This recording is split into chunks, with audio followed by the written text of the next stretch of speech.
నమస్తే, welcome to టీవీ49 news. ఇటీవల కురిసిన కుంభవృష్టి వర్షాలకు 15 చోట్ల కొండ చర్యలు విరిగిపడి 7 చోట్ల వంతెనలు కట్టుకుని పోవుట వలన సీలేరు దారకొండ మధ్య రాకపోకలకు బంద్ అయింది.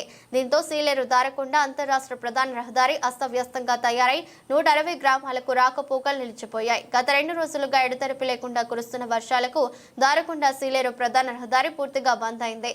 గత వైఎస్ఆర్ కాంగ్రెస్ పార్టీ హయాంలో ఈ రహదారికి ఎటువంటి మరమ్మతులు చేపట్టలేదని, అందుకే ఈ రహదారి అత్యంత అధ్వానంగా తయారైందని ప్రజలు ఆరోపిస్తున్నారు. తెలంగాణ, ఛత్తీస్గఢ్, ఒడిశా, ఆంధ్ర ప్రాంతాలను కలిపే ప్రధాన రహదారి కావడంతో రోజు కొన్ని వందల వాహనాలు రాకపోకలు సాగిస్తాయి. ప్రస్తుతం రహదారి మూతపడటంతో ప్రజలు తీవ్ర అవస్థలు పడుతున్నారు. ప్రధానంగా జీకే వీధి, దారకొండ, సీలేరు మధ్య ఉన్న 160 గ్రామాల ప్రజలకు ఇతర గ్రామాలకు రాకపోకలు స్తంభించాయి. దీనికి తోడు సెల్ సిగ్నల్ కూడా నిలిచిపోయి సెల్ ఫోన్లు మునిగిపోయాయి. అత్యవసరంగా ఆసుపత్రులకు వెళ్లే రోగుల పరిస్థితి ప్రాణాంతకంగా మారిపోయింది. కావున ప్రభుత్వం వారు వెంటనే స్పందించి జేసీబీలతో రహదారిపై కొండ చర్యలు తొలగించి రోడ్డు క్లియర్ చేయాలని 160 గ్రామ ప్రజలు ప్రభుత్వాన్ని కోరుతున్నారు. కొందరు బాధ్యత గల పౌరులు కొండ చర్యలు విరిగిపడిన ప్రదేశానికి వెళ్లి వీడియో తీసి మీడియాకు అందజేశారు.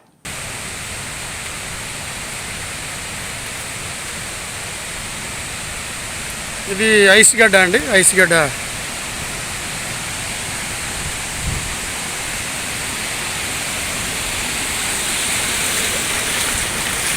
ఈ వీడియో ఎందుకంటే నలుగురికి తెలియజేయాలన్న ఉద్దేశంతో ఈ వీడియో చేయటం జరుగుతుంది. ఇప్పటి వరకు కూడాను ఏ రిస్క్ టీం కానీ ఏ అధికారి కానీ స్పందన అంటూ లేదు. ఒకవేళ స్పందిస్తున్నారేమో నాకు తెలియదు, కానీ ఇదైతే మాది ఫస్ట్ బండి అండి ఇలా సీలేరు రూట్ రావడానికి.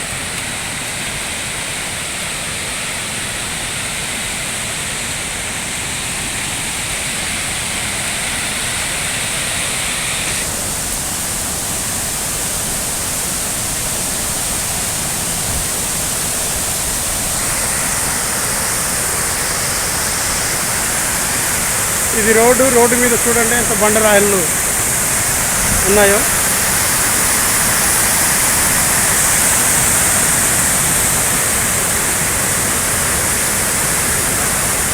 ఇది ఐస్గడ్డ. నేను అలాగే గెన్ను రావటం జరిగింది. మరి ఇలాగ వెళ్ళవచ్చో లేదో తెలియదు, అయితే వెళ్ళడానికి ట్రై చేస్తున్నాము. వెళ్ళడానికైతే ట్రై చేస్తున్నాం, కానీ మరి ఎలాగుంటుందో తెలీదు.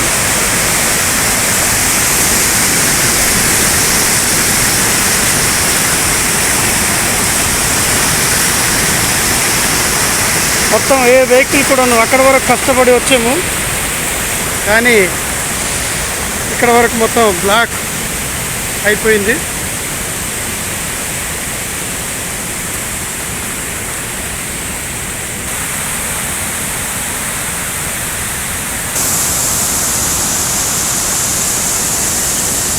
వాగులు వంకలు మొత్తం పొంగి పొర్లుతూ ఉన్నాయండి.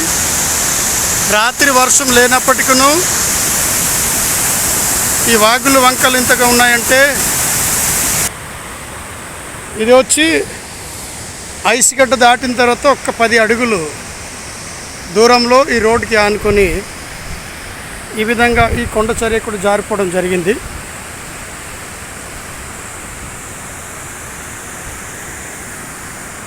ఇదే అండి ఈ కొండ చర్య కూడా జారిపోవడం జరిగింది. కొత్త కట్టిన ఐస్గడ్డ పైన ఉన్న గ్రామం అండి. గ్రామంలో మొత్తం వెళ్ళే అవకాశం లేకుండా మొత్తం బ్లాక్ అయిపోయింది. రోడ్ ఇది చూస్తున్నారా, ఇది మెయిన్ రోడ్. ఇది ఈ మెయిన్ రోడ్లో చాలా ముడుకుల లోతు, నడుము లోతు బురద కూడా ఉంది. ఇలాగా ఈ కొండ చర్య పడిపోయి రోడ్ అంతా బ్లాక్ అయింది.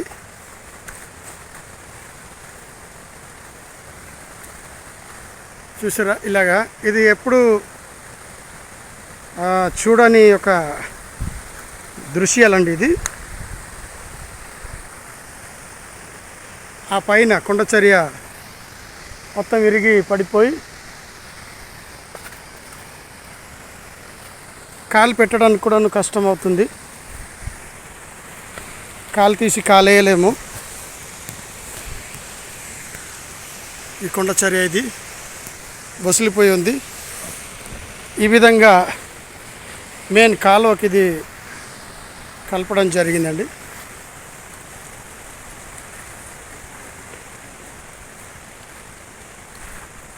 దయచేసి ఎవరికి కూడా రావడానికి సాహసం చేయకండి. బలవంతంగా ఎంత అవసరత ఉన్నా సరే ఎవరికి కూడా దయచేసి ఈ రూట్ రావాలి అని మాకలాగా సాహసం ఎవరికి కూడా చేయొద్దని మనస్ఫూర్తిగా మీకు మనవి చేస్తూ ఉన్నాను. ఇది చాలా ఘోరంగా ఉందండి. చూడడానికి ఇది రోడే, మెయిన్ రోడ్డు, కాకపోతే నడుములోతు బురదతో ఇలా కూరుకుపోయి ఉంది. మరొక విషయం ఏంటంటే దయచేసి అధికారులు స్పందించి ఈ యొక్క రోడ్ రవాణా శాఖ డిపార్ట్మెంట్ ఎవరైతే ఉన్నారో వారు దీన్ని స్పందించి ఒక 2 జేసీబీలు అయితే జేసీబీ సాయంతో ఈ చెట్లను బురదను తొలగిస్తే ఒక 2 డేస్లో 2 రోజుల్లో ఈ బురదను తొలగించవచ్చండి. యథాస్థితిలో మరలా వెహికల్స్ రావడం పోవటం జరుగుతుంది. కనుక ఒక సామాన్యుడిగా రిస్క్ చేసి ఇలాగ వచ్చి ఈ వీడియో చిన్నపాటి వీడియో చేస్తున్నానండి. ఉద్దేశం ఏంటంటే ఎవరినో ఇబ్బంది పెట్టాలని కాదు, కాకపోతే ఇలాగ వచ్చాం కనుక ఇంత కష్టం ఇక్కడ ఉంటుంది అని తెలుసుకోవడానికి అవసరమే ఈ యొక్క చిన్నపాటి వీడియో చేయటము జరుగుతుందండి. కనుక అధికారులు ఇది స్పందించి సీలేరు నుంచి రావచ్చు అండి. సీలేరు నుంచి అయితే జేసీపీ రావచ్చు. ఇలాగా దారకొండ చుట్టుపక్కల ఏమైనా జేసీపీ కనుక ఉంటే ఇటు నుంచి అటు నుంచి వచ్చి కూడా ఇది తొలగించడానికే ఆస్కారం ఉంటుంది. కనుక దయతో